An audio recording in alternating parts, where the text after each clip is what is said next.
আসসালামু আলাইকুম। কেমন আছেন সবাই? আশা করছি যে যেখান থেকে দেখছেন আল্লাহর রহমতে ভালো আছেন। আমরাও আল্লাহর রহমতে ভালো আছি। দেখতেই পাচ্ছেন একদম সকাল সকাল মিষ্টি দিয়ে শুরু করে দিয়েছি। আসলে আমার কিন্তু ডায়েট করা উচিত, কিন্তু আমি ডায়েটের কাছেও যেতে পারতেছি না। আমার প্রচুর মিষ্টি খেতে ভালো লাগতেছে ইদানিং, আগে এটা লাগতো না। খুব খারাপ লক্ষণ। কিন্তু কি করব বলুন, খেতে ইচ্ছা করলে আমি আর না খেয়ে পারি না। তাই সকাল সকাল একদম রসগোল্লা, আর এটা হচ্ছে ছানা সন্দেশ আর কি, আর গরম গরম পরোটা ভেজে নিয়েছি। তেলে ভাজা পরোটা নিজের হাতে। মাশাল্লাহ, আলহামদুলিল্লাহ, খুব ভালো লাগছিল। আমার খাওয়া দেখে কার কার খেতে ইচ্ছা করতেছে বলুন তো আপু ভাইয়ারা। যারা ডায়েট করতেছেন তারা কিন্তু আমার কাছ থেকে দূরে থাকবেন, তা না হলে কিন্তু আবার দেখে খেতে ইচ্ছা করবে। আর আসলে কি হয় জানেন, ইদানিং মানে রান্নার ভিডিও দেখা হয় তো দেখতে দেখতে আরো মনে হয় যে ক্ষুধাটা বেশি লাগে, খাওয়ার ইচ্ছাটা বেশি বেড়ে যাচ্ছে। তাই ভাবছি সব ভিডিও দেখা বাদ দিয়ে দিব, যাতে আর খেতে ইচ্ছা না করে। সকালটা কিন্তু এভাবেই শুরু করে দিয়েছি, কি আর করা। দেখি কালকে থেকে ডায়েট করব, এটা প্রতিদিন ভাবা হয় এই আর কি। তো সকালে নাস্তা করার পর আমরা দুপুরে আজকে একদম গরম গরম আলু ভর্তা, ঘি আর ডিম ভাজিতে ভাত খেয়েছিলাম। তো রাতে তো কিছু রান্না করতে হবে, এটা হচ্ছে রাতের রান্না। সারাটা দিন আর ক্যামেরা অন করিনি। আর আগামী কালকে হচ্ছে আমার ছেলের রেজাল্ট দিবে স্কুলে, তো ওখানে যাওয়া লাগবে। সেজন্য ভাবলাম যে একবারে কালকে দুপুর পর্যন্ত রান্না করে রাখি, মানে রাতে এখন খাওয়া হবে, আর যেটা থাকবে আল্লাহ বাঁচিয়ে রাখলে কালকে দুপুরে খেয়ে নিতে পারবো। কারণ সকালে স্কুলে ঘুম থেকে উঠে রেডি করতে করতেই, মানে ছোট বাচ্চা আছে যেহেতু, রেডি হতে হতেই সময় লেগে যায়। আর সেখান থেকে ফিরে আসতে দুপুর হয়ে যাবে, এসে আর রান্না করার সময় থাকবে না। রান্না করার থাকলে হয় কি ঝটপট খেয়ে নেওয়া যায়। তো সেজন্যই আমি, দেখতেই পেলেন, মাছ ধুয়ে নিয়েছি। 2 রকমের মাছ ছিল, একটা হচ্ছে ফালসে মাছ বলে, আর একটা ডগরা মাছ। এইটা হচ্ছে প্রথম শুনলাম আমি এখানে এসে। মাছগুলা খুব ভালো ছিল, একদম তরতাজা লাফাচ্ছিল। তবে ছোট হওয়াতে আমি খুব অল্প পরিমাণে এনেছিলাম, তো সেগুলো ভালোভাবে কেটে রেখেছিলাম আগেই আমি ধুয়ে, আর নতুন করে আবার ধুয়ে আমি লবণ হলুদ মাখিয়ে রেখেছিলাম। আর এই তো আমি এখানে সিম, আলু, তারপরে হচ্ছে পেঁয়াজের পাতা, অনেকে পেঁয়াজের কালিও বলে, কলিও বলে, আমাদের অঞ্চলে পেঁয়াজের কালিই বলে।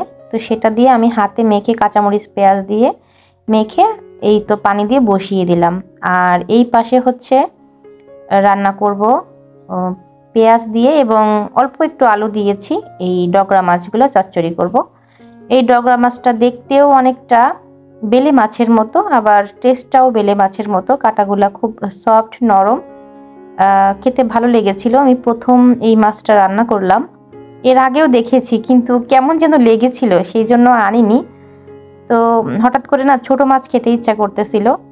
আর চিংড়ি মাছটা তো অনেক পছন্দের আমাদের সবার, কিন্তু বাসায় সবার অ্যালার্জি এত বেড়েছে যে এখন চিংড়ি মাছের ধারের কাছেও যেতে পারতেছি না। তো সেজন্য কি আর করা, এই মাছটাই নিয়ে আসলাম। তবে ভয়েসটা পরে দিচ্ছি তো আমি, এজন্য বলতে পারতেছি যে মানে অনেক মজা হয়েছিল খেতে। তো এই তো এটাও আমি হাতে মাখিয়ে এক পাশে বসিয়ে দিলাম।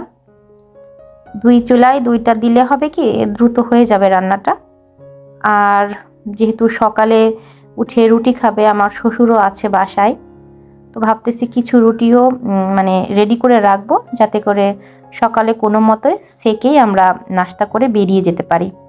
কারণ স্কুলের বাস আসে 8টার আগে চলে আসে, তো সেক্ষেত্রে আমার আরও আগে বের হতে হয় যেদিন স্কুলে যাওয়ার প্রয়োজন থাকে। আসলে অনেক দিনই হয়েছে ওর স্কুলে যাওয়া হয় না, ওর পরীক্ষার সময়ও আমি ওকে ওইভাবে এবার সাপোর্ট করতে পারিনি। এই তো আমার তরকারিতে যখন বরকটা উঠে গেছে, তখন আমি আগে থেকে হলুদ লবণ মাখিয়ে রেখেছিলাম সেই মাছটা দিয়ে দিলাম।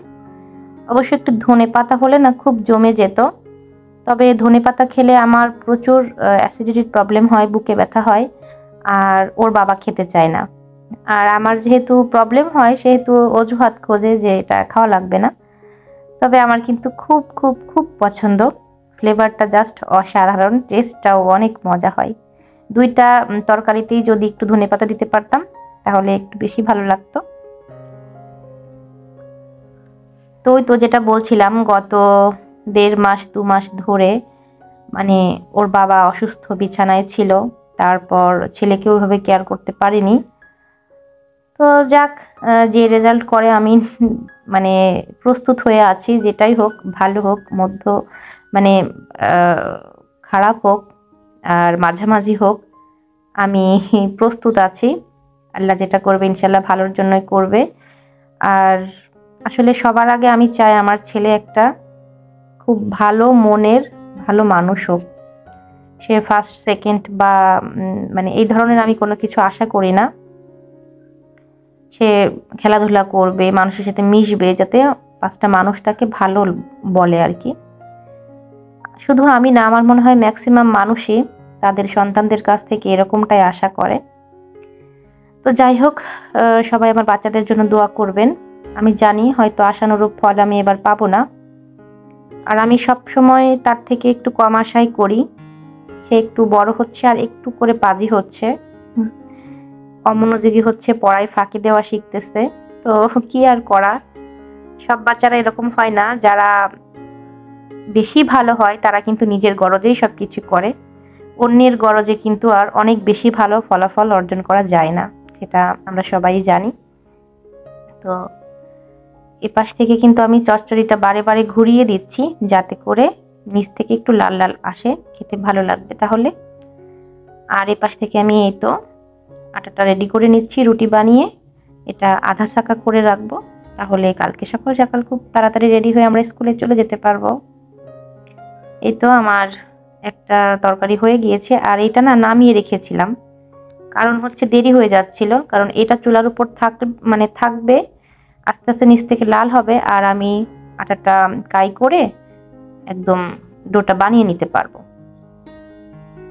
এই পাশ থেকে আমি নিচে আটা মাখতে মাখতে চচ্চড়িটা হয়ে গিয়েছে, এটা নামিয়ে নিয়েছি। আর এই তো রুটিটা আমি এখন আধা সাকা করে রাখবো। কিন্তু প্রথম রুটিটা আমার অনেক বেশি হয়ে গিয়েছে, এটা একদম খাওয়ার উপযোগী হয়ে গিয়েছে। তো কি আর করা, খেয়াল ছিল না, একটা কাজ করতে গেছিলাম, আস্তে আস্তে রুটিটা একদম সম্পূর্ণই ছাকা হয়ে গিয়েছে।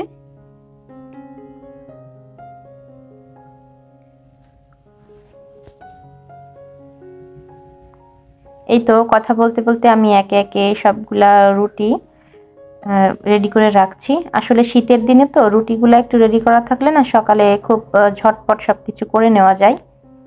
আর ইদানিং আমার বড় ছেলেটা এরকম রুটি করা থাকলে ও নিজেও সেঁকে নেয়, মানে যখন ওর খেতে ইচ্ছা করে তখনই ও দেখা যায় একটা রুটি সেঁকে নিয়ে খাওয়া শুরু করে দেয়। তার মানে আমার ছেলেটা একটু বড় হয়েছে আর কি।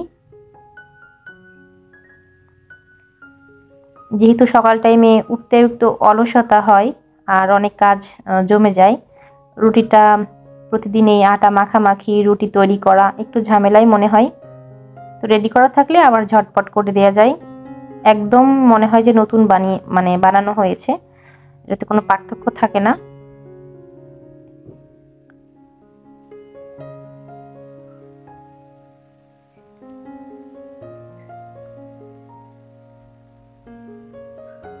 এপাশে কিন্তু আমি ভাত বসিয়ে দিয়েছিলাম আগেই, ভাতটা হয়ে গিয়েছে, এখন আমি চুলাটা অফ করে দেব, কুকারটা আর কি।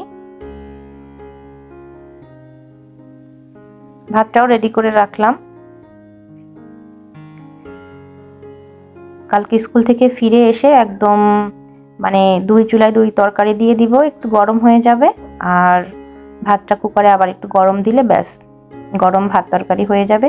তো আমি সকালে উঠে আবার রুটিটা সম্পূর্ণ ছেঁকে ডিম পোচ করে সবাই মানে ওর দাদা আমরা সবাই নাস্তা করে বের হয়ে গেছি।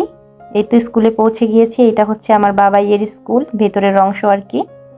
আজকে যেহেতু ফলাফল দিবে, এই যে এখানে একটু স্টেজ করা হয়েছে, এই সামনে আমার বাচ্চারা সবাই দাঁড়িয়ে থাকবে, সমাবেশের পরে ফলাফল দেওয়া হবে।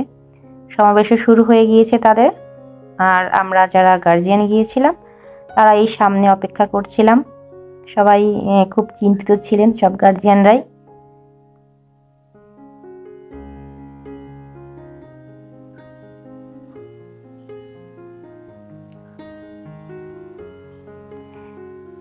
কিছুক্ষণের মধ্যেই ফলাফল দিবে।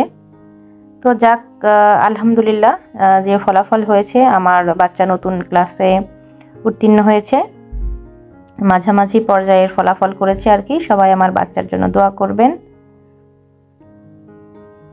তো ফলাফল দেওয়া শেষ হয়ে গিয়েছে, এখন আমি বাসায় ফিরবো। হঠাৎ করে মানে অনেক বড় খেলার মাঠ, তো প্লেগ্রাউন্ডটা অনেক বড়। আমার ছোট বাবাই দেখে খুব মানে বলতেছে চলো চলো মাম্মাম চলো।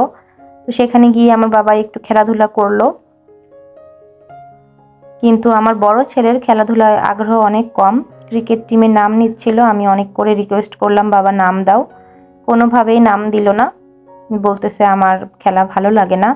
অথচ তার বাবা অনেক ভালো খেলাধুলা করত, খেলার প্রতি তার অনেক দুর্বলতা, অথচ তার ছেলে সম্পূর্ণ উল্টা। তো ছোট বাবা এটা মনে হয় একটু ব্যতিক্রম হলেও হতে পারে, খেলাধুলার প্রতি বেশ আগ্রহ ছিল, দেখতে পাচ্ছি যে আগ্রহ আছে আর কি। এই তো আমার বাবাই মাঠে খেলা শুরু করে দিয়েছে, আর দেখতেই পাচ্ছেন সে কিন্তু বারে বারে বাঁ পা দিয়ে বলটা মারতেছে। আমার ছেলের আনন্দ দেখে আমারও খুব ভালো লাগছিল, এই জন্য বেশ কিছু সময় ওকে খেলা করিয়ে নিয়ে তারপরে বাসায় চলে আসলাম। কথা বলতে বলতে একদম আমি ভিডিও শেষ প্রান্তে চলে এসেছি। আমার বাবাইয়ের জন্য আপনারা সবাই মাশাআল্লাহ বলতে কিন্তু ভুলবেন না। সে বড় বড় ভাইয়াদের সঙ্গে কত সুন্দর করে খেলা করছে। তো যাই হোক, পরবর্তী ভিডিও দেখার আমন্ত্রণ জানিয়ে আজকের মতো এখানেই বিদায় নিচ্ছি। আল্লাহ হাফেজ।